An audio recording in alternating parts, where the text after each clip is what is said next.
fans, how we doing tonight? My name is Kyle Smith. Welcome to the Purple People Podcast. I'm joined tonight by Dorian Foley. What's going on, everybody? All you jive turkeys and turkettes, go Vikings. I love it. And as always, he's going to be the anchor of the show this week, Mr. Kyle West. Dorian, you had a way better intro. I cannot match that, but I will wave politely to everyone at home. Welcome, everybody, to the show. If you can believe it, we are on episode number 295. This one is called Good Berger, which is probably in the top 5 of all these shows that I've done with you guys. Probably my top 5 favorite as far as show titles. Because we're going to talk about Mr. Joe Berger and his time with the Vikings. And who doesn't love the movie Good Burger? I watched that about 400 times when I was a kid. I know it's awful now. It's like when you watch Napoleon Dynamite, but it gives you a fun laugh when you need one.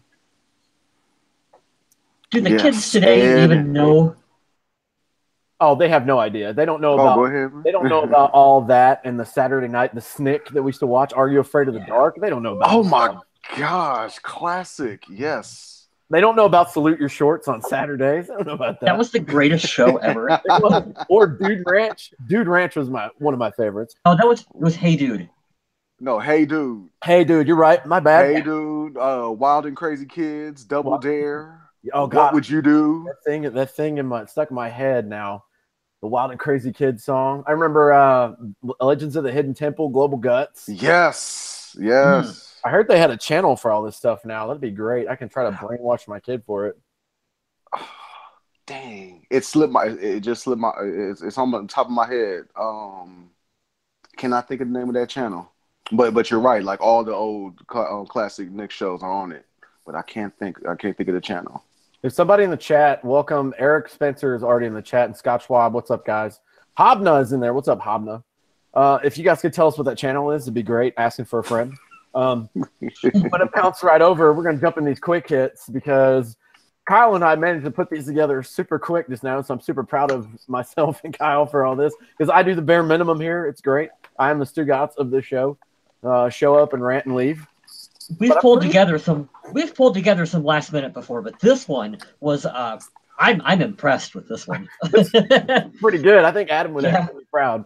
Let's jump right in. I actually asked the guy on Twitter that I saw this about between the 4 of us in our Purple Field podcast chat. There was a rumor out there that Marcus Sherrill signed with the Panthers, and I was like, Jesus Christ, how many people is Norv Turner going to recruit to come to Carolina? But that is not true because reports came out today. Marcus Sherrill is re-signed with a 1-year contract. This makes his, if you can believe it, 9th year with the Vikings. Holy crap. Wow. How many times are we going to be wrong on this guy? I feel like Marcus Sherrill's is like if you bet on the Patriots to go to the Super Bowl every year. It's like, well, I don't know. Marcus Sherrill's might not make it because you always have that good chance, but then he always does. He always finds a way to squeak in. But he is more than, I would say, undoubtedly going to be our punt returner. He's going to be our emergency corner. This does take a little bit of pressure off of maybe looking for a corner as high up as we wanted or looking for another running back that has to be a great returner too. Maybe we go in the area of a wide receiver. I don't know. But he frees up 3 spots if you think about it, or at least pushes it down on the board for where we might draft a potential corner, running back, or wide receiver as a kick returner and a special teams ace because that's what he is. He's been very, very good, been at the top of the league since he started taking over punt return duties. So I'm pretty pumped to have him back. I know what his role is. He knows what his role is. So I'm pumped about it. What do you guys think? Oh, Mr. West, you can go ahead. Oh, okay. I don't know if I would say that I'm pumped to have him back on the roster, although I'm not surprised because he always finds a way to stick around. And until the NFL makes a rule where there's just no more punt returns, you've got to have a punt returner. And I think he's declined a little bit, but he is still good in that role. I don't trust him whatsoever as a corner. I think he's a terrible corner.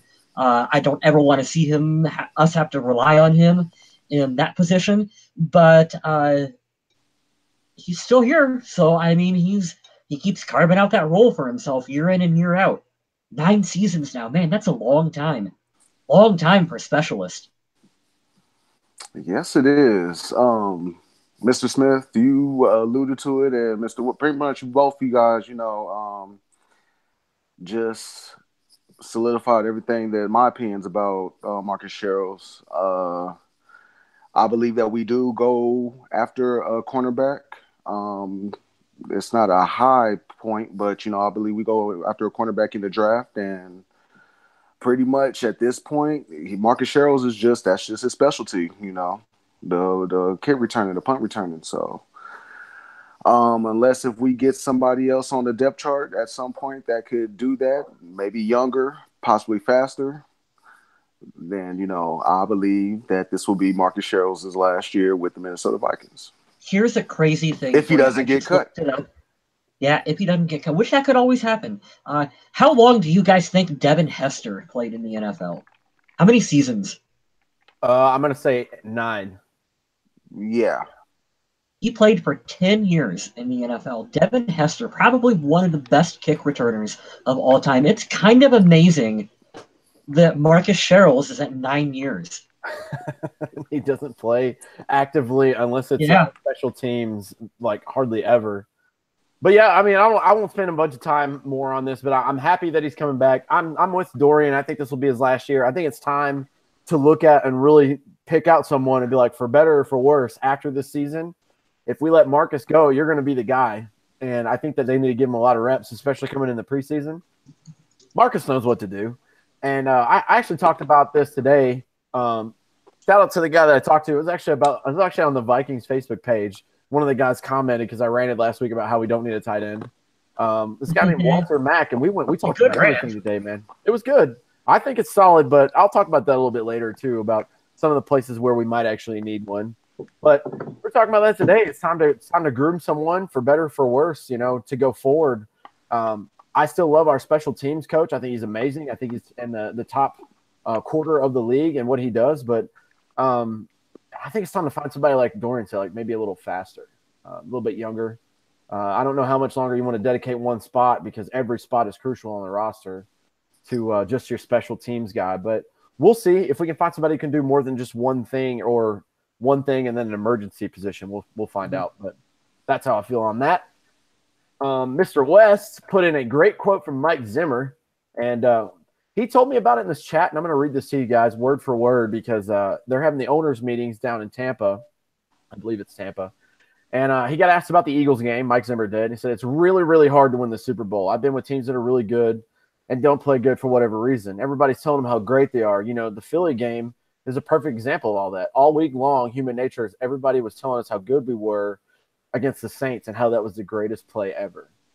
I actually listened to this too today. I didn't listen to all 54 minutes, which I really wish I would have, but just the little pieces on Vikings.com. And he was talking about how if we get back in that situation, which is the goal, he's going to tell the team about what to expect. All right. We were so close to a Super Bowl. He's like, God forbid you get to a Super Bowl and you don't prepare. Celebrities are going to be everywhere. They're going to be on the sidelines. They're going to be asking you questions. It's like, I think I'm ready to help the team be focused on a high caliber, high pressure game. And maybe I wasn't doing the best job of that last year. And I love, for me personally, how Mike Zimmer absorbs a lot of the blame because he could easily point to be like, hey, Trey Waynes, hey, Terrence Newman, hey, Harrison Smith, you guys got burned the entire game.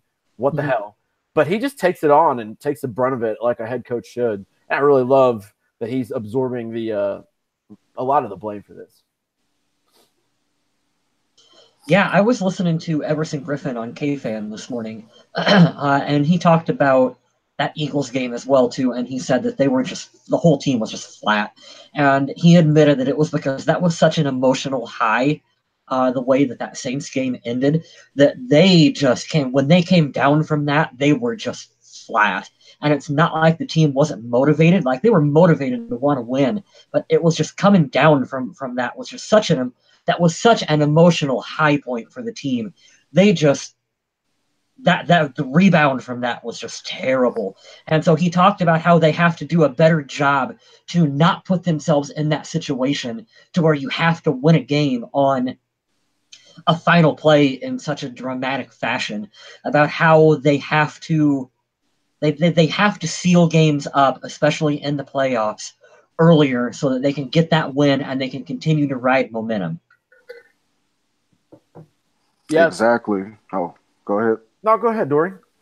I was just at the end of the day, that's why I have so much respect and admiration for Coach, because he's just such a stand-up individual, no nonsense, very low tolerance, of any type of fuckery, you know. But yeah, like you said, Mr. Smith, just how saying he takes account for everything, not placing the blame on anybody. I mean, you really can respect somebody, for that. So, man, let's go, Coach. Yes. Adam made a good point in the chat. He's like, when isn't Everson Griffin an emotional high? That's very true. He was really super excited just talking to Paul Allen on the radio. So he's pretty excitable, dude. I'm glad you told me about that. I got to listen to a little bit of it today, and he was talking about traveling with all these kids that he has now, and he said how hard it was. It's like, well, I don't want to tell Everson to stop having kids because he's a delight, but yeah, it's gonna be hard when you've got 3 kids and they're all under what, like 5? Yeah. Right. His poor wife has been through the works in the last couple of years. So yeah. Although he did make the comment that he's been very blessed by the Minnesota Vikings with a nice contract, and that I think they probably have a maid to help them out. Oh yeah, I'm sure. Yeah. Mm-hmm. So the next one we're gonna transition to the Minnesota Vikings were not in attendance to watch Johnny Manziel. Are we shocked? How many of you guys raise your hand if you wanted us to draft Johnny Manziel a couple of years ago? Well, I did. You know what? I'm gonna be honest. I did too. Yeah. Well, if you wanted to see him in action, he was throwing to wide receiver Christian Kirk right after Johnny Manziel was drafted. The next year, Christian Kirk came in. Christian Kirk is a top wide receiver prospect. He will go in the first round this year, more than likely. I've actually shifted my views on Johnny Manziel a little bit, partially thanks to Mr. Foley here. I'm not going to hate on him as much as I would. I'm on the same path as I think that Adam was before. I'm not going to bash someone who wants to better their life. I think that's not fair. But I also am not going to feel sorry for you when you make shitty life choices. That's on you 100%. But I like the fact that he came in. He said, look, this isn't about me. If you ask me questions about me, sure, I feel great. I feel awesome. But this was to help out. I'm not going to come to pro day every year. He's openly said, hey, look, if this doesn't work out, no team wants to take me, I'll go play in the CFL. Now, we could transition this to a whole nother topic and talk about it for a whole hour, but I think it's really dumb and stupid if he gets a shot and Colin Kaepernick does not. I'm not the biggest I'm not the biggest Colin Kaepernick fan. Based on 2 reasons. I didn't like some of the crappy comments he made about gestures at police. I think that's really fucked up because you're not a cop. I wouldn't do that. And I don't think that he played his best season of football his last year he played. But is he better than Chase Daniel, who just went to wherever or whoever the backup is? Yeah. Yeah, he is. Just sign him to be a backup. That's all. Mm-hmm. I don't understand that. It's kind of like when they forced Tim Tebow out of the league and then he's over here being Michael Jordan, and he's going to be in pro baseball soon. So I don't know, but I think Colin Kaepernick is more talented than Case Keenum. Bold statement on that one. Maybe not, but I don't know. It's interesting. Although I threw the Johnny Manziel thing in for fun because it's the off season. Yeah, it's cool. I support him, man. I hope he gets a shot somewhere. I hope he really can keep it together. I know fame is handled differently by everyone. I don't know how I would handle it. So I can't really be a jerk about him too much. Number one, because he could be like, F you, I have millions of dollars. And 2, let's put it in perspective. He was the Browns' winningest quarterback in the last 3 years. Oh, God. Yeah, put that in there. I mean, Tyrod was in Buffalo, so he doesn't count. But he's got a winning record. But that was with another team. So Johnny Manziel could definitely back someone up. And maybe, I don't know. That was a cool thing to throw in there. The Vikings were not in attendance. Shocker and spoiler alert, if you haven't heard, we locked up a quarterback for the next 3 years and maybe past that. So who did we sign again? I don't remember. Captain Kirk Cousins. And that's right. Former starter for the Broncos will be backing him up. So that'll be interesting to see. I think we're good. I don't think we're going to draft a quarterback, guys. I don't think we're going to go after anymore. So I think we're set there. Right. QB3 is Kyle Sloter. Kyle Sloter. He's got the best name ever. Yes. So this next one, this is going to piss me off. I don't want to talk about this, but I put it in here, so I have to. So the NFL is once again trying to shove a square toy in a circle hole, and it makes no sense, and it's really irritating. And like, I get the stance behind you want to try to be better, but let's call a spade a spade. Football is a bunch of gladiators just trying to kill each other. So in the future, for safety, they're talking about no more kickoffs, which is bullshit. I don't know how to say it. I don't want it to go away. And if you do take away the kickoffs, you better start them on the 10-yard line, because that is horse shit. I'm sorry. Or even the 5. I don't care. Sorry for the language, but we're trying to make this a no-fun league. There is hardly anything more entertaining and fun than a kickoff or a punt return. I name a bigger and more like, holy crap play. So the guy runs it from the back of the end zone all the way across the field and all kinds of crazy juke shots, everything else, making people miss. And they're trying to take that away. And I don't understand the NFL's concept of that, because they're like, we want to protect the player, but also we've been changing the game so much the last 15 years to cater to offensive big plays. We're going to take the biggest play away. That can I please have one of these guys' jobs and get paid that salary? Because I will make the NFL fun. I promise. Or I could just work for Vince McMahon and go to the XFL. But what do you guys think, man? I don't want to see the kickoffs go away. That's crap. Mr. West? I mean, kickoffs, I guess I would be more okay if they got rid of kickoffs, because at this point, the way they've changed the rules.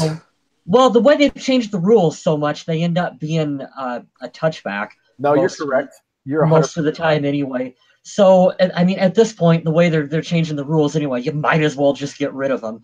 Although punt return, you can't get rid of the punt return. You just can't. If you get rid of a punt, you're fundamentally altering the game of football. I'll give a bold if you get rid of punt returns. In 10 years, the punt return won't be a thing anymore. They're going to safety the hell out of football when you can't safety football because it's dangerous. Mm-hmm. They're going to try to be like, well, you're 4th down. All right, you guys are going to start next on the 15-yard line, and we're just going to go over here because we don't want anyone to get hurt. Mm-hmm. What? Yeah. But, yeah, that's something that they discussed in the league meetings. Like I said, all the owners went down. And this is a cool period. This is and I listened to one of the guys who's from Minnesota. I think he was a former general manager, the most exciting man never, Mike Wobschall, interviewed him. And he was talking as a former GM from Minnesota, and he was talking about what happens in these owner meetings, let the public inside and let us see what you're talking about. And it was surprisingly not surprising, but I didn't think about it, is a lot of the owners and a lot of the head coaches are going to go up to each other and try to get chummy and see like, hey, man, what you think about doing in the draft? What's the thing you're going to do? So you can kind of get a feel for all the 31 other teams of where they might be headed and just talk shop and be like, all right, look, let's see. Now that the dust has settled and free agency started, which they said this year in free agency was one of the craziest years ever, which we all saw. Mm-hmm. Where are you thinking at now? Do you have any more blocks on the trading board that you might be thinking about getting rid of? So that's pretty cool to think that they all got around and they're like, hey, who do you have available that you want to get rid of? And then they ask you the same question. But this is one of the topics I wanted to throw it in there that was still on the board because I don't know. It's one of the things they're trying to talk about, but I think they should just leave it. You're talking about trading players on IR? No, I was just talking about in general. They were talking about. Oh, okay. They were talking about in general. Hey, we're going to discuss rules. What do you want to change to the rules? Sure. They said, well, what else do you talk about? And it's something that Mike Wobschall was asking one of the former GMs. And his name escapes me, so I'm sorry about that. Mm-hmm. It's on Vikings.com. Just look at all the videos that Mike Wobschall. He talked to Ian Rappaport and a bunch of other guys too. He was talking to him and he said, yeah, coaches just get around and we just say, hey, who do you have left? Who are you trying to get rid of? What are you thinking about in the draft? Blah, blah, blah. Without giving all their cards away. See, that's kind of cool. Yeah, that is pretty cool. I like that. Yeah. They're very cool. The NFL is investigating fan behavior after the Minnesota and Philly NFC Championship game. Now, I know Eric was in the chat earlier. He was the first comment. He's like, I don't want to talk about it much. The whole situation pisses him off, and the cowards don't deserve to be talked about. Yeah, it makes me mad too, man. But we have to discuss about just human behavior and being, dignified to someone else and respect. I'm glad that the NFL is looking into it. I don't think a lot's going to come from it because unless you have something on video, which I've learned from being in the military 10.5 years, it's pretty much like it is in the outside. If you don't have videotape, it's pretty much your word against theirs. But they're trying to eliminate things like beer and battery being thrown at fans. And I'm sure other people will be held accountable, but you've got to have a lot of evidence to prosecute someone. There's a lot of videos out there, but do you have the whole thing where you can clearly see that something happens from start to finish? But I'm okay with the NFL looking into it. I just don't think a lot's going to come from it. Yeah, you can look into it. I don't know how much change you can actually make from it, but I mean, it is what it is. Yeah, pretty much. Pretty much. There's really nothing more to add to it. Mm-hmm. So we'll see what comes of that. If there's anything that updates from that, we'll let you guys know. I also added this note for this week because I felt it was something that kind of answers a lot of questions to a lot of people. I'm going to go ahead and pause. Hey, yeah, let's pause. I just had an idea. Okay. What do you think about the NFL hiring an outside security firm so that you don't have like the Minnesota security police force like working in, so you would have like an outside firm that would come in that would in theory be more fair towards both fan bases, you know what I mean? So it's not Philly police policing a Philadelphia game where they don't give a shit. So it would be an outside security firm. For that, so we're talking about what are their limits going to be on jurisdiction. Like I'm in the military, I'm active duty. When I'm an MP on base, I only have jurisdiction over that base. Are these guys going to be armed? Are they going to be able to defend themselves? Or are they only going to have less than lethal stuff? If you would like to hire me, I want to get out of the military next year, and I can train dogs. So I would love to be that guy to help you guys out. I'll have lots of dogs at every event. That would be sweet. I think they do have some security teams. I know one of the guys who used to work down here. He was an explosives ordnance disposal guy, and then he actually went over to K9, which we all kind of worked intertwined because explosives and bomb sniffing dogs, get it? But he was doing stuff for Seattle. I've seen him in Arizona. These are private people that they contract out, but I don't think that's a terrible idea to get a non-biased kind of thing. And honestly, I think it should be like this for referees too. If I was wanting to be a referee, I think they need to sit you down. They need to scrub your social media and be like, who's your favorite team? Oh, I love the Vikings. Cool. You're never going to be at a Vikings game. And I mean, that would suck, but you get to see every other team and there would be no bias there. You know, that'd be the same thing as you were saying. Oh, I'm an Eagles fan. Well, you're not working security when the Vikings go play the Eagles for the NFC Championship game because you might be a dick about it. Right. That would be pretty cool. That's not a terrible idea. Like I said, hire me. That'd be great. I'll put a team together in like 2 weeks. We'll be fine. That paycheck will be quite sweet, I can imagine, Mr. Smith. Yeah, you know, it'd probably be better than what I'm doing right now. That'd be great.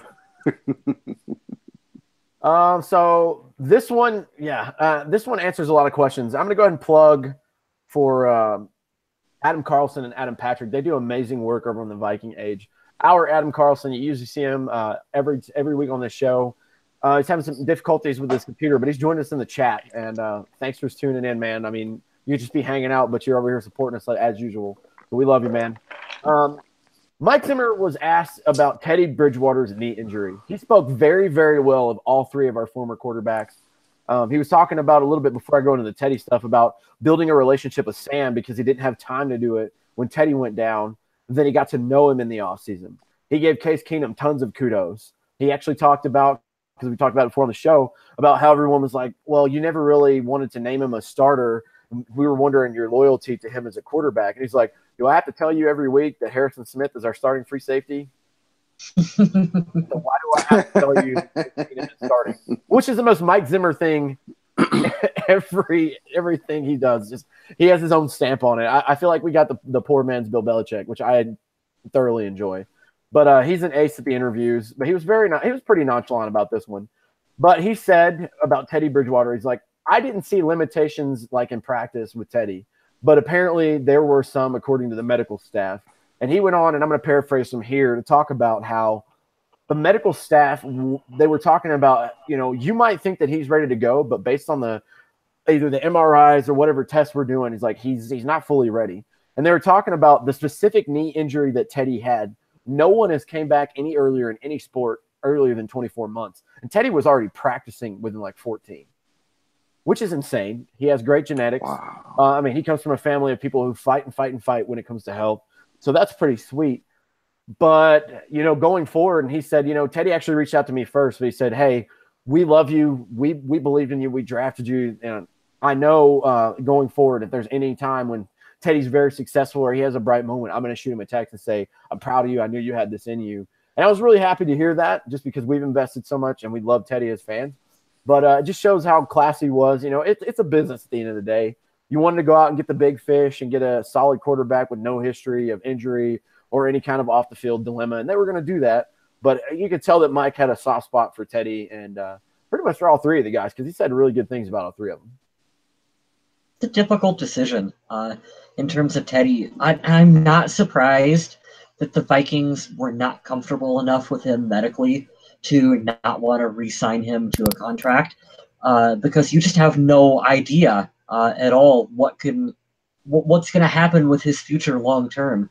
You really don't know, and it's just a gamble for him. I hope that he's able to come back and see the field in some fashion with the Jets and prove that he is healthy because he's such a good kid. Yes, he is. I wish him all the best, moving forward. And, yeah, that would be a cool moment to see Teddy back on the field and just basically doing his thing, with the Jets like he was doing, healthy with us, Yeah, shout out to Teddy Bridgewater, man. We love you. I'll always keep your jersey. And it was fun when you had especially the season we went to the playoffs. He did very well, even though it was only his second year in the league. Year number 2. It was crazy.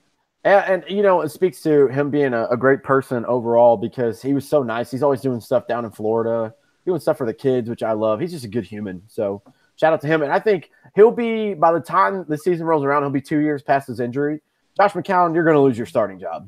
Unless they draft that Josh Allen kid or Josh Rosen or whoever, and he just comes in and totally gets the NFL and he's like the clear-cut starter like Russell Wilson, Teddy Bridgewater is going to start for the Jets this year. He's better than Josh McCown. I'm just going to say it. Had to get that out of the way. Just it's going to be Man, it's going to be difficult for Teddy to see the field. I think his best hope is to get a good look in preseason because the Jets are taking a quarterback. I hope that he can kind of show that he's got potential in preseason, and maybe some other team is willing to flip a draft pick for him and get him put in a better situation. Because right now, I just don't see him seeing the field for the Jets. You don't think? No, I don't think so. They're going to take a quarterback and they're going to start one. They have to start the rookie because they're terrible. They're the Jets. Why wouldn't you? I just don't really see a role for him. I don't think that is. I hope that I'm right and you're wrong on that. I hope that they're going to take a guy and maybe he'll get garbage time at the end of the year because Jets are going to be terrible. I don't know what they did in free agency, why they didn't make a lot of big moves, but the Jets are going to be pretty bad. But like you said, you have a new kid who doesn't know how to play in the NFL or know the playbook, and you have a guy who's like, God, how old is Josh McCown? Let me look this up real quick. 38. 38. He's 38. He's 38, and Teddy Bridgewater's like 25, and he's going to be fully rehabbed. Yeah, but they'll do the. I think they're going to beat him out, but who knows? I don't know because they don't have any talent on that team for him to be throwing the ball to anyways. Yeah, they'll do the thing where they start the veteran quarterback for 4 games, 5 games, and he won't be looking the best, and all the fans will be, you got to start the rookie. And so they'll switch over and they'll start the rookie, and then there will be no point in ever playing Teddy. I just think that's what's going to happen. I certainly hope you're wrong, sir, but you do have a great point. Damn.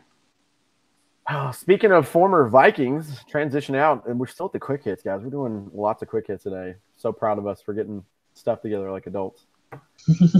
JOE BERGER has announced his retirement from the NFL last Friday. BERGER, who had stops across 13 years with the Panthers, Cowboys, 2 stints with the Dolphins, and, of course, our Minnesota Vikings. He was pretty awesome. He said, after a lot of careful thought and prayer, I've decided to retire from football. I've been fortunate to enjoy 13 seasons, had the opportunity to play with so many good players and coaches. I was on some great teams before the Vikings, but it wasn't until I got to Minnesota that I really felt at home. For 7 years, I was able to play for a great organization in front of the best fans. He's 35 years old. He's a Michigan native. He was a 6th-round pick from the Panthers in 2005, if you can believe that. So he was waived, sent to the practice squad a few days before his rookie season, signed right away by the Dolphins a few days later. But yeah, he got to spend a ton of time with the Vikings. I know we dedicated the show's name to him. He's been a grinder, and I mean, I'm going to miss Joe Berger. I think he was very good for his value. He was undervalued on the team, but wish you all the best, man, and I hope you have a great and happy, healthy retirement. I wonder if he was a sighting of Rick Spielman when he was in Miami. Ooh, does that timetable line up? Like, I wonder if he was one that Rick had brought in, and then when he came to Minnesota. Make up words. I'm going to look up Rick Spielman in Miami. Awesome. Dorian, how do you think this will affect the Vikings draft? Do you think they're going to be looking in the first round on the offensive line? I wouldn't be surprised. As a matter of fact, that's where I believe that we should go in the first round, offensive line, because we need to do everything to help out the offensive line. Obviously, because of the arrival of Kirk Cousins, have to protect him, protect the money. So no, but most definitely we need to improve our offensive line. So yeah, most definitely.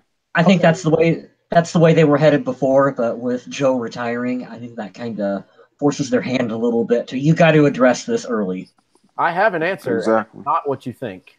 Really? What is it? Rick Spielman, born in Massillon, Washington, went to Southern Illinois in 1962. He was born. He's 55. He's a good-looking man for 55. Good job, Rick. He's in good shape. He's got the pythons. You ever notice that? No, I didn't notice that. Now I'm going to look and notice. Rick Spielman works out. He's got the pythons, man. Oh, nice.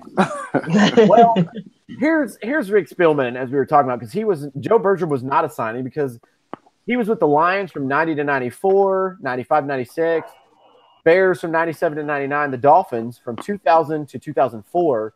An NFL analyst in 2005, the 1 year he took a break. He was the Miami Dolphins general manager in 2004. And he had, vice president of player personnel, senior vice president of football operations, upgraded to general manager in 2004. But he took a year with ESPN, the year Berger was taken after he was released by the Panthers. And then he joined the Vikings in 2006, where he has been since. God, he was with ESPN? For 1 year in 2005 as an NFL. I had no idea. There's your fun fact of the day, ladies and gentlemen. This is what Google and Wikipedia will get you. Our GM was an analyst. That's crazy. That's cool. Eric Spencer's in the chat, reading my mind. Will Hernandez, the UTEP guard, hoping that he'll be there at 30. We're talking about offensive line. Yeah. I'm hoping he'll be there. I doubt he will be. I'm thinking more of the Billy Price, the center/guard from Ohio State. Will Hernandez is a mammoth of a man, and he's been projected in the 10 to 20 range. But if he slides down there, I'll take Will Hernandez in a heartbeat. That's a good point. All right, so let's get through these quick hits because we have a huge main topic to talk about, and we're going to talk about that right after we talk about these two signings of former Viking players. I was talking earlier about Norv Turner stealing all the Viking players away. We already know that Captain Munnerlyn left last year. Jarius Wright just signed there. Matt Khalil somehow still has a job, and he's over there playing. Jeremiah Searles signs with the Carolina Panthers for a 1-year contract for the veteran minimum. And also, not with the same team, but since we signed Sheldon Richardson last week, Tom Johnson signed a 1-year deal with the Seahawks. 1-year contract, so we did a defensive tackle swap. And I love you, Tom Johnson, because you are awesome and you are a grinder. But we did a swap and we got an upgrade. So, sad to see Tom Johnson leave. I'm sad to see Jeremiah Searles leave, too, because he's been pretty solid. But that's what it is when we do this business thing they call the NFL. I thought Searles would have stayed. Surprised about that. Tom Johnson, he's class act all the way. And I'm not just saying that because he liked my comment, wishing him the best, on his Instagram. But, yeah, wished him the best. Mm-hmm. Jeremiah said somewhere, maybe it was on Twitter, that it was nothing against the Vikings. He just felt that it was a better fit for him in Carolina for whatever reason. So you gotta respect him for being honest. And if he truly, sincerely feels that that's a better scheme or a better fit for him, then you got to go for it. You got to sign there. Tom Johnson, hell of a player. You just can't retain all the talent that you want to retain. And when you sign a player, you got to hope to take that next step. The upside of Shelton Richardson is better than the consistency of a Tom Johnson. So you got to gamble a little bit. That's what Mike Zimmer is doing. You got to gamble on that upside and hope that he can take you to that next level. Man, it's what the Patriots do every offseason. They let talent go and they bring in talent from other teams, and that's what Minnesota is doing. We've let talent go. We're trying to bring pieces in that we feel we can elevate us to the next level. Yeah, definitely. And to the Patriots' point is they say, I'd rather let a guy go 1 year too early than keep him 1 year too late, which is the best idea to have.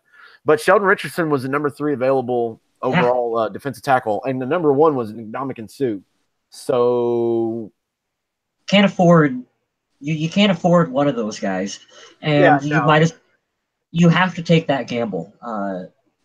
If you want to go to the next level, you've got to take gambles like that. The thing I like about Sheldon Richardson, too, is he's not going to jump off the board with stats, but when you watch him play, he is so disruptive. It's ridiculous.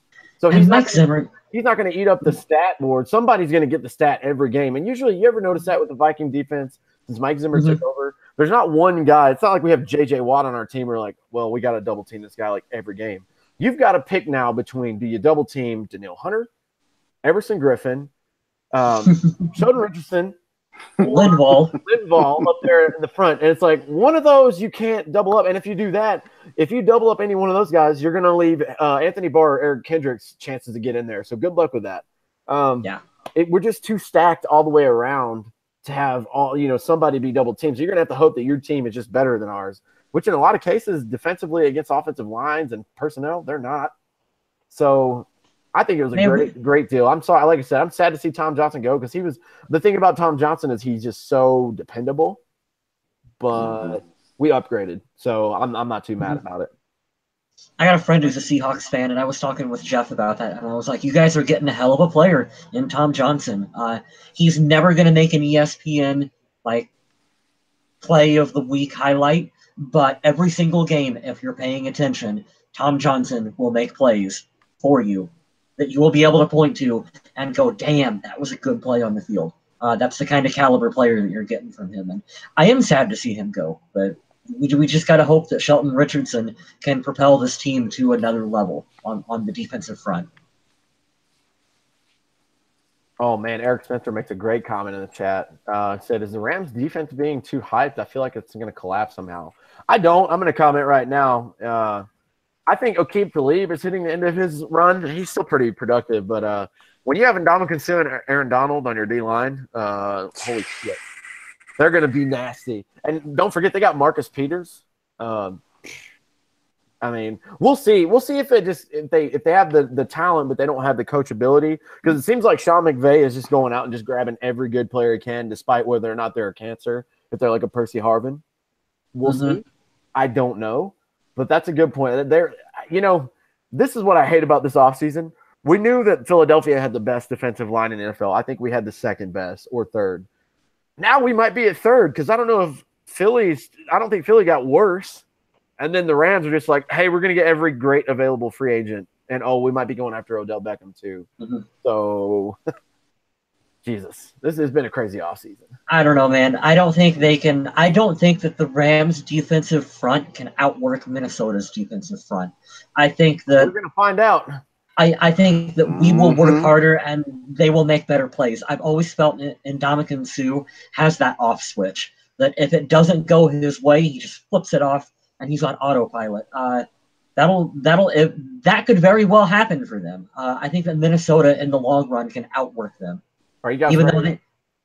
Go ahead. Sorry. No, I'm done. I was going to say, are you guys ready? I have a poem.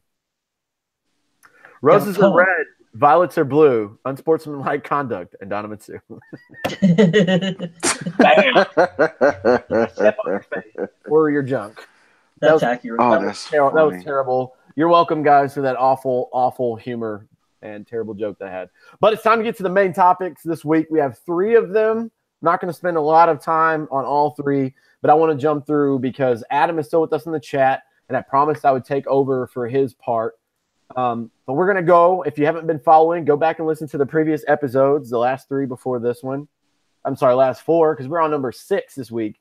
I decided once a week, every time we do the show, to fill in the gaps until we get to minicamp, OTAs, time period, or at least past the draft, to do our personal top 10 Vikings of all time.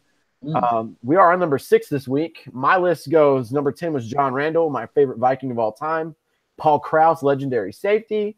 Mick Tingelhoff at number 8, and the good old Adrian Peterson last week at number 7. This week at number 6, I have Mr. Clutch when you need a catch, Chris Carter. Good call. CC. He played 16 seasons in the NFL. He had 1,101 receptions, 13,899 receiving yards, 130 touchdowns. But the biggest stat that I got from Chris Carter was this. Can you tell me how many seasons in a row he had over 1,000 yards? 5? 8 seasons in a row. This guy had over 1,000 yards. Wow. From 1993 to 2000. In 1995, he had 17 receiving touchdowns and a receiving touchdown. I'm sorry, a rushing touchdown. I'm looking at 17, 10, 13, 12, 13. So the span of 1995 to 1999, he was just ridiculous. And then, of course, his touchdowns went down because there was this guy named Randy Moss that we might talk about later who came in the league. But, yeah, he was pretty great. He's a great story. He was drafted by Philadelphia in 1987. He had some off-the-field issues, and Minnesota kind of took a flyer and a chance on him to turn him around. And thank God for Dennis Green and everyone in the Vikings organization believing in him, because as soon as he came in, he just instantly was great. It took a couple years for him to get started, but once he had a run, 8 seasons with 1,000 yards or more, that's ridiculous. Because we haven't had a 1,000-yard receiver since Randy Moss. And we got it last year in Adam Thielen, but this guy did it consecutively for us. He did, I'm looking to see, from 1990 all the way to 2001, he was with Minnesota. First 3 years from 87 to 89 in Philly, and his last year he had a stint with Miami, right? Yeah, he didn't play long with them, but, man, I love this guy. I love that he tries to be a positive role model for all the guys that are coming in the league now. And, yeah, I'm glad that I got to put him on my list because he was damn good when he played for us. Kyle, who do you have? Well, I'll go through my list really quick, too. Number 10, Adrian Peterson. Jim Marshall at 9. Jared Allen at number 8. Number 7 was Paul Krause.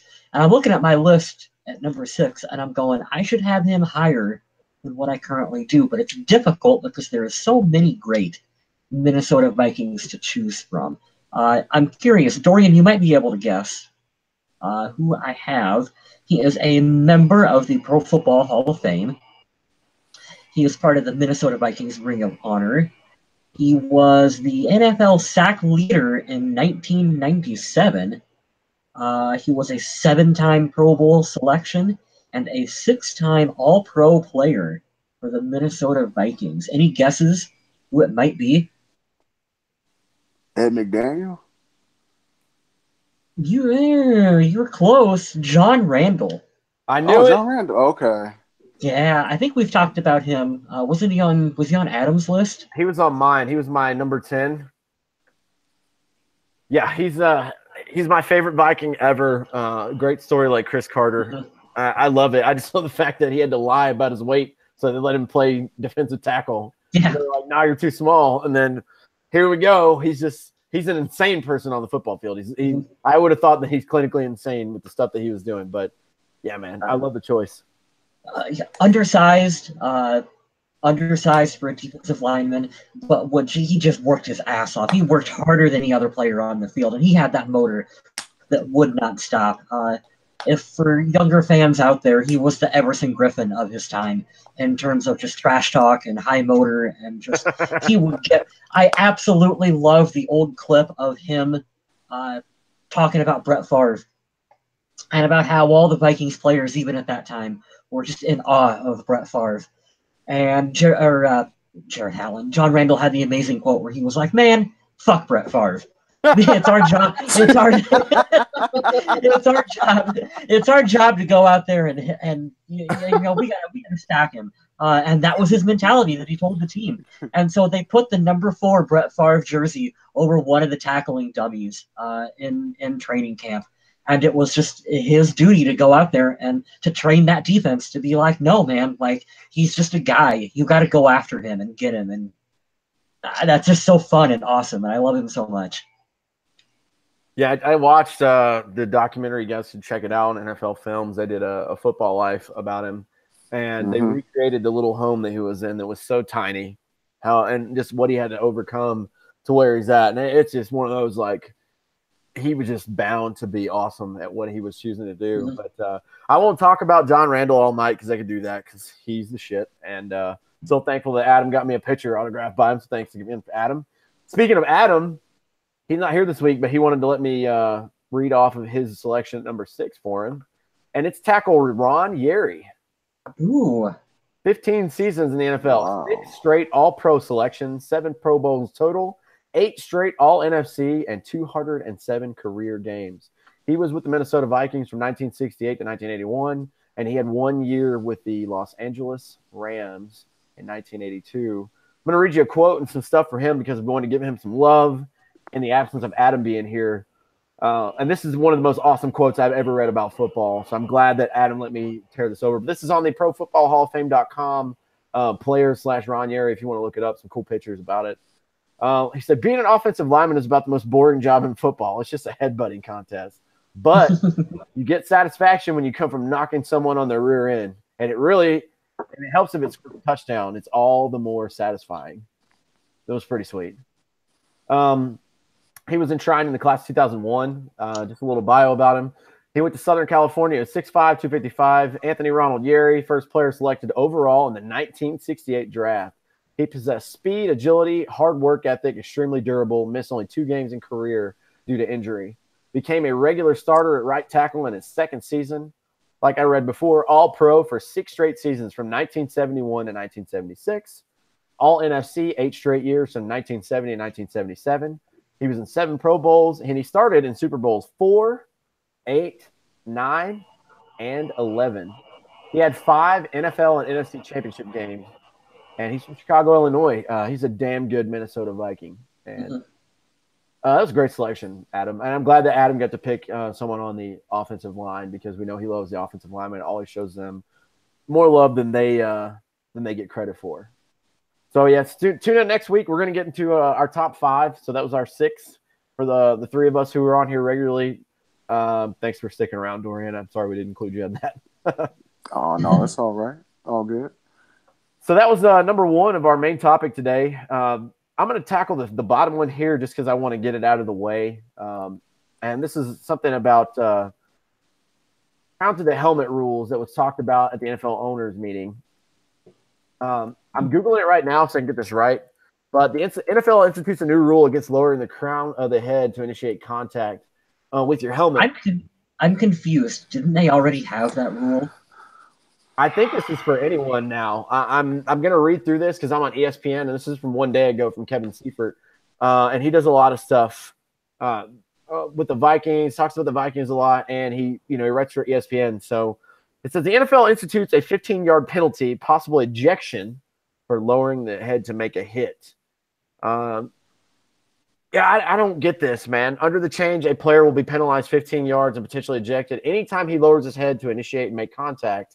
It'll apply to tacklers, ball carriers, and even linemen. It will take the place of the previous rule that limited the penalty to contact with the crown of the helmet. So I think it's fair enough from assessing that to say that this is going to be for everyone. If you hit with the crown of your helmet, you're gonna get 15 yards and you might get ejected.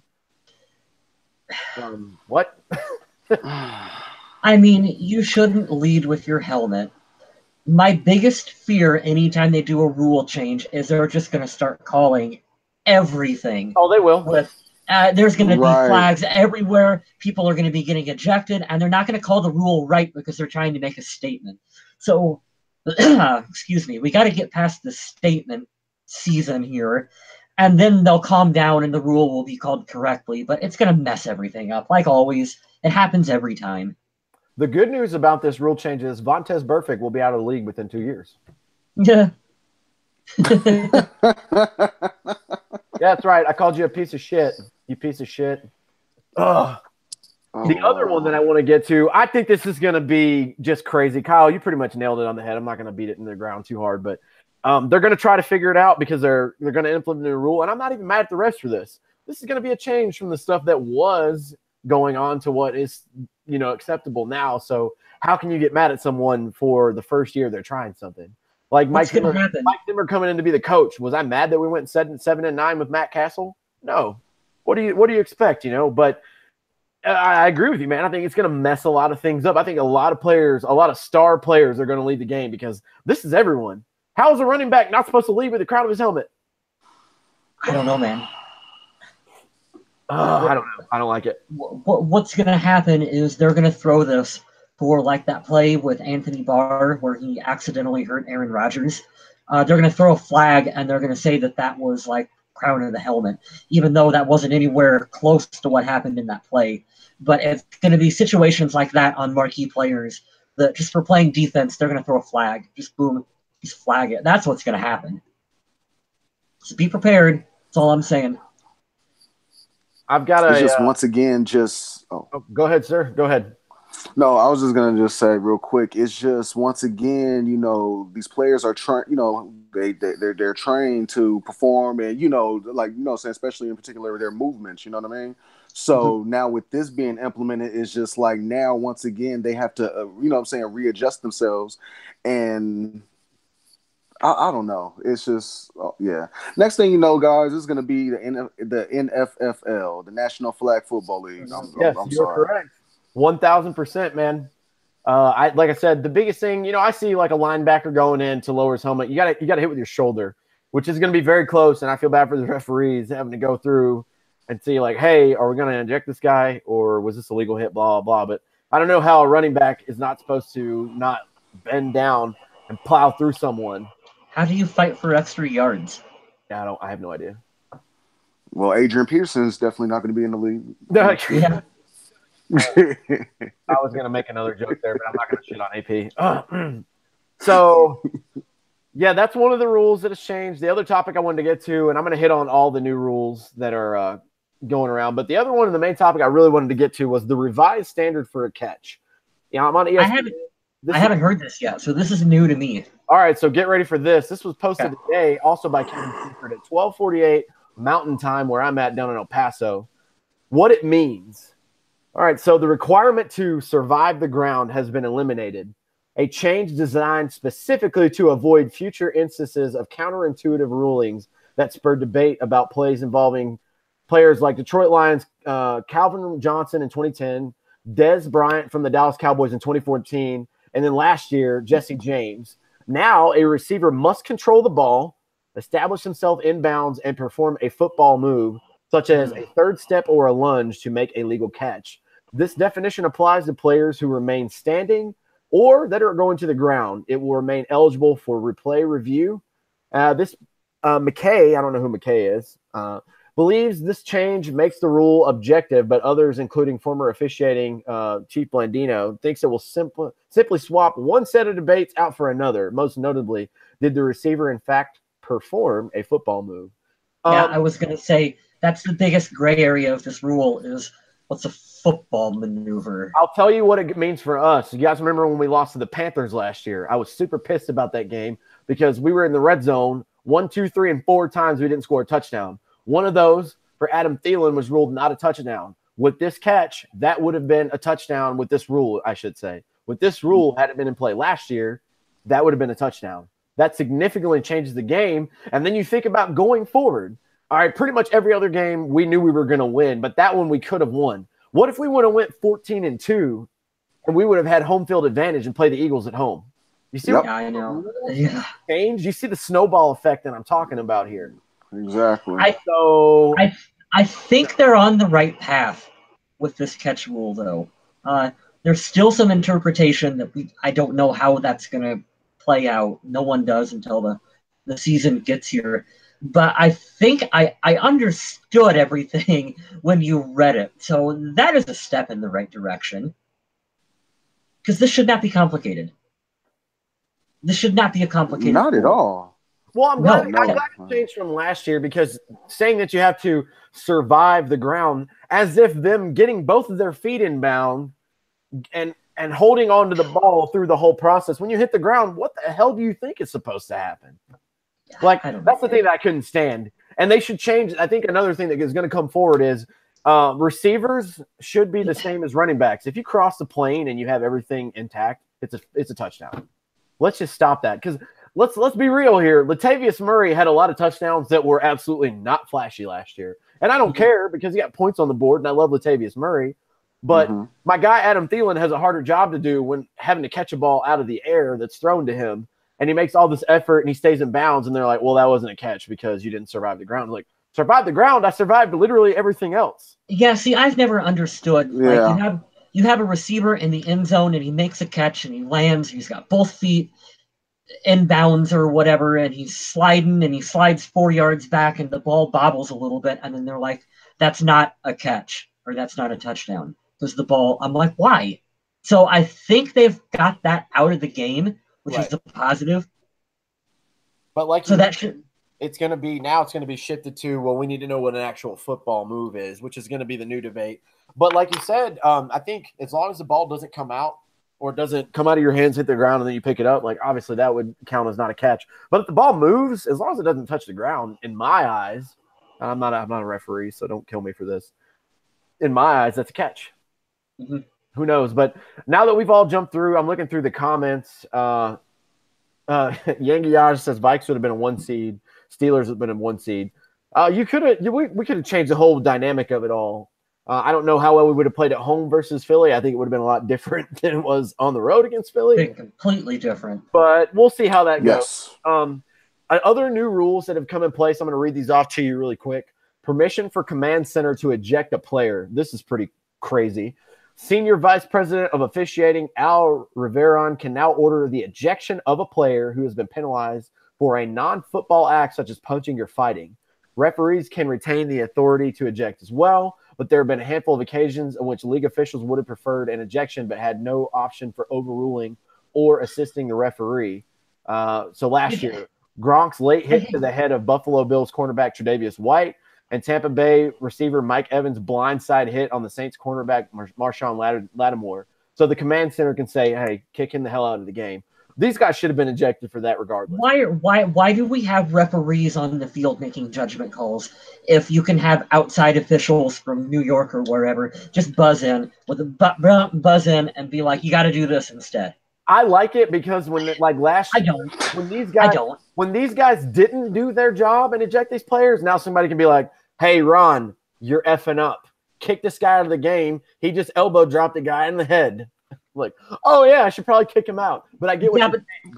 Oh my God. Why would we have that? Why wouldn't the referees just do their job?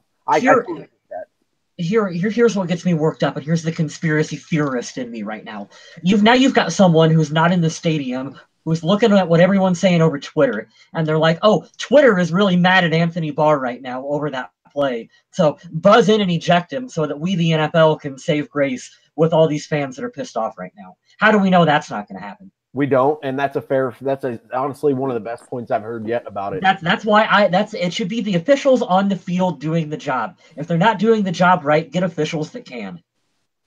Hey, I'm all for that, man. Yeah, I'm all for Why are you paying officials if you can just press a button and demand or dictate who could stay in the game and who can't? You know, like, and it's like, what's the point of? What if we have a referee who says, I don't want to kick him out, I don't think that's illegal, and then Dean Blandino's like, no, you should kick him out. And what if they disagree? Are we going to sit there for 10 minutes while they talk, or is it somebody going to trump the other?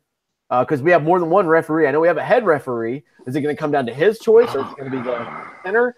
Who knows, man? There's a lot more coming, but save all these guys in the chat. Give us your comments. I've got 2 more and a proposed rule that we're all going to want to talk about because it has a lot to do with us. So let me get through these. There's going to be permanent touchback at the 25-yard line for kickoffs. This rule is no longer in the experimental phase as it was in 16 and 17. The goal was to make kickoffs safer by reducing returns. We talked about this earlier, so now this is a rule. Permanent touchback starts at the 25-yard line if you are team touchback, which we were most of last year. Another one that has a direct effect, and probably because of shaped by the Vikings, There will be no PATs at the end of regulation. This situation arose in the divisional round after the Minnesota Vikings game-ending 61-yard touchdown against the New Orleans Saints. All the Saints players left. They're in a rush of negative emotion, and they got to come back on the field and attempt an extra point for what? We already won the game. So that's a new rule that is in place. I'm glad they got rid of it, but at the same time, I kind of like it because you're all grown men. Like, go eat your shit on the field for this extra point. Like, this is what you're getting paid a lot of money for. Like, go out there and set an example for all the kids watching. But they got rid of it, and I'm fine with that, too. I'm okay with it, because if that would have been us that lost that game, I would not want to have to see my guys come back. If I was playing in that game, like, I'm not going back out there. No. Be a leader. Be a leader. Go out there. You stop it. You stop making sense, Kyle. We don't do that here. So we have two projected rules, just like the – oh, I'm sorry. We have two projected rules. This, again, had an effect on the Vikings, and one withdrawn rule, and that'll be it for all the main topics today. A rule that's projected is hiring head coaches who are in the playoffs. NFL's teams still cannot formalize a head coaching hire until the coach's current team has played his final game. The competition committee has proposed an amendment that would allow the coach to sign a contract with the hiring team but not begin its new duties until after the current team's season is over. This would have prevented episodes such as the Josh McDaniels screw job of the Indianapolis Colts. This is stupid because if you sign that, there's already enough pressure on a team and a coach and players and all that to win a game, and now you're like, well, why did you hire this guy? This guy's gotten us this far. But thanks a lot, Josh McDaniel, for screwing the rest of the league over because you decided to be a jerk and not fulfill your promise. That guy totally screwed himself out of a head coaching job other than the Pats whenever Bill Belichick retires. So thanks a lot. You're a jerk. I don't think coaches, if your season is still going on, you should not be able to talk to any other team in the NFL. I don't care. I think Pat Shurmur checked out during that bye week that he had off on the Vikings because he was too preoccupied with other visits and other teams and what he's going to do after the Minnesota Vikings. I don't think that you should be able to interview with another team if the team you're currently on, the season is still going on. If that sucks for the Cleveland Browns, then fucking be a better organization, pardon my language. But don't put yourself in a situation where you've got to be hiring a new head coach every other season. Like, just do better.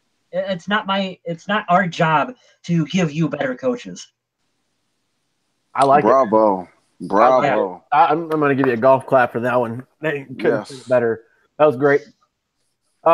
Two more rules I'll talk about, and hopefully Kyle gives us another one. A tab rule, video on the sidelines. Incredibly, in the year 2018, the NFL will continue to ban the use of video by coaches and players during games.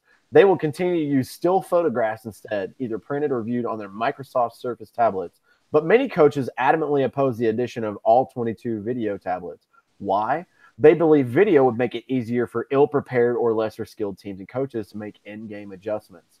While not defeated, the rule is unlikely to be put to a vote before the 2018 season. I don't know how I feel about this. I don't really have an opinion either way. It doesn't. I understand, you're a terrible coach and it makes them better, but it also, if you're good, that should make you even better than being good. I don't know. I think it makes the playing field a little easier for coaches, but you have still pitchers. I mean, what? Don't we not want our coaches? Don't we not want the best product possible, just as fans, for the NFL on the field? So if this allows the Cleveland Browns to be a little better at coaching, I'm kind of okay with the Cleveland Browns being a little better at coaching. Yeah, because they're the fucking Browns. I mean, but I mean, I really don't care either way because I feel like we're going to be fine. But I don't know, man. I don't know. No, you're right, Kyle. I mean, yeah, you should want the best product. You know what I'm saying? You should want the best. Period. So that doesn't make any sense to me. Still photos are going to be so much better than actual video, where you can obviously pause, rewind, fast forward. More of an advantage if you have a video versus still photos. Like I don't understand that, but I don't know. Does it have more to do with maybe them figuring out hand signals and other stuff? Because I'm thinking, if you have video of the other team that you can review, even if it's from up top, if you can figure out some of their play calling, maybe that's more of how it would give you the advantage over versus, a still photo. I want to go on a rant here in a second. I got to get through one of these. So there was a rule that was withdrawn, and then we'll be done. The 15-yard penalty for pass interference. What does this mean? So the pass interference will remain a spot foul. Good. The New York Jets had proposed a rule to change it to 15 yards, regardless of where it occurs on the field. What? Oh, I want to drop an F-bomb so bad. New York, you're stupid. This is why you're terrible. This idea has been proposed before, but it gathered more momentum than in the years past. Among those who supported it were the New York Giants co-owner John Mara. Of the 303 such penalties last season, 129 were walked off more than 15 yards. But the Jets withdrew it before a vote, knowing it would not pass. Yeah, because if you commit pass interference 60 yards down the field, you're just going to do it every time because it's only going to be 15 yards. That's retarded. Oh, that's so stupid. The proposal made exceptions for intentional and egregious contact, but that distinction is considered too subjective for officials to make on a consistent basis. Well, we don't even know what a catch is. Let's not add any more to the refs on the gray areas out here. The flip side is that doesn't really happen because in college, isn't it a 15-yard penalty? What is good question? I didn't catch that. No, he was asking, is that the rule that the Jets were trying to imply? Does that isn't that a college rule? Is that in college? Yeah, college football. I have no idea. I don't watch enough college because the Carolina Tar Heels are a horrendous football school and a great basketball school, so I couldn't tell you. Mm-hmm. I don't know, man. Oh my goodness. It's been a long show. I wanted to say thanks for everyone that came in the chat and talked about it. I have a rant to go on, so we're going to do that right now. And I think that everyone here is in full support, and if you're not, that's fine. But I'm just going to be very spirited about it. This is a kind of a twofold rant. Now, I would never tell a kid that his hopes and dreams shouldn't be tried to be reached for, no matter what age. But I will tell you, when you want to start gaining supporters for stuff like on social media, and you start saying some stuff that's kind of out there, I don't care if you're 12. I don't care if you're 100 years old. If it's stupid, I'm going to tell you it's stupid. And I'll just be that asshole who does that. I just saw on Instagram the Viking page. It's likely ran by a kid in middle school or high school. It says, OBJ to the Vikes. It's a far stretch, but 3 deep would be awesome. First of all, that's never going to happen. I don't know if you understand how football works, but we just paid the house to a quarterback. We can't afford a drama-filled wide receiver that I do not want. You can get all this production out of Thielen and Diggs or more. And let's be fair, he would never get anything done in practice because Xavier Rhodes would shut him down every day. So that was a shot at Odell Beckham Jr. for you guys that are really understand that. No, I don't like that. I don't like all these things out there. These like, I'm going to say something really outlandish and just gas bag the shit out of everything for clicks. No. Odell Beckham's not coming to the Vikings. The Giants are absolutely stupid if they let him go. Pay the man and keep your best player. And, yeah. Maybe I'm just a jerk for going in on that, but I really don't care. I'm going to put up a social. Bad. Oh, thank you. I tried to keep it PG. That wasn't bad at all. I do have a question next week, and I'm going to propose it now for everyone before we do our final plugs and all that. But now that the free agency wave is over, I'm going to do a twofold question this week for social media question, unless Kyle has a better one, which I'm totally fine with putting in. But who do you want to see us take in the first round? What do you want us to do, rather, in the first round? Do you want us to trade up? Do you want us to trade back? If we stay at 30, who do you want us to get? And on the second part of that question, who's still left out there in free agency that we should go after since this kid decided to say that, it's a far stretch for Odell Beckham? Please don't say Odell Beckham or somebody because I will roast you on the social media page. They'd be like, no. I'm gonna Google image the Football for Dummies handbook and I'm gonna put it in a GIF comment. So don't do that. But No, thank you guys for real for everybody that joined in the chat. I forgot all the names because I exited out of YouTube. I know Adam joined us. Eric Spencer was in there. Hobna, Yang Yash was in there. Thank you for everybody that tuned in. We're going to wrap the show up because we've been talking way too long. Me in particular. I know I went on some long-winded talks today, but shout out to Dorian for jumping in there with us. Someone said we should sign Josh Freeman. What's that? Someone in the chat said that we should sign Josh Freeman. Yeah, he'd be pretty good to like bring the towels out or make sure the Gatorade is still filled. Something like that. Maybe he could be enough for people to go to their seats. Yeah. That'd be pretty awesome. That's really fucked up. I shouldn't have said that. Yeah, thanks to Dorian for filling in. Adam couldn't be here with us this week. He'll probably be back next week, but thanks for filling in when we need you, man. We'll try to get you in as much as possible and make sure we give you enough time. So I'm glad we got it scheduled yesterday. But I'll plug the stuff for Adam and myself. For me, if you're in the El Paso area and you like Metallica, my band Disposable Ink will be playing shows hopefully by May of this year. We're looking to play at Speaking Rock out here that Incubus just played at last week. So we'll be trying to aim for there. We're actually going to play on the day that the Black Album was released, however long ago. And yeah, if you like 91? Huh? 91, right? I think it was 1991 or 1992, one of those two. Yeah, we're going to play on the album anniversary this year, and we're going to play it in full, plus a handful of other ones from Metallica. As far as the Vikings go, that's probably why you're here. Check out the Viking Age. Our good friend and co-founder of this podcast, Adam Carlson, does a lot of good work over there. Go support his stuff. If you like The Walking Dead, he has a site that he writes for as well called Undead Walking. I'm not smart about that. The Walking Dead universe. I think Kyle West is more so, but I didn't get spoilers, and you guys can talk about the show on there. But go check out some of his work and support us, please. What do you want to plug, guys? You can check my stuff out. I just tell everyone, just find my Twitter account. It's down in the link below, down in the description. Because I do photography work, writing. I do another movie podcast. And I always got links to whatever my newest stuff is up on that one. In particular, I just bought a new camera, so I'm going to be doing a whole bunch more photography work, and I'm poor now that I bought this camera. So you guys should you should definitely buy some prints from my online store. I got some Viking stuff up there as well, too. And that would help me out greatly at the moment. No, that camera looks lovely, by the way. So, Thank you. I think you got your money's worth. I hope so. I don't have anything to plug except for this page, you guys.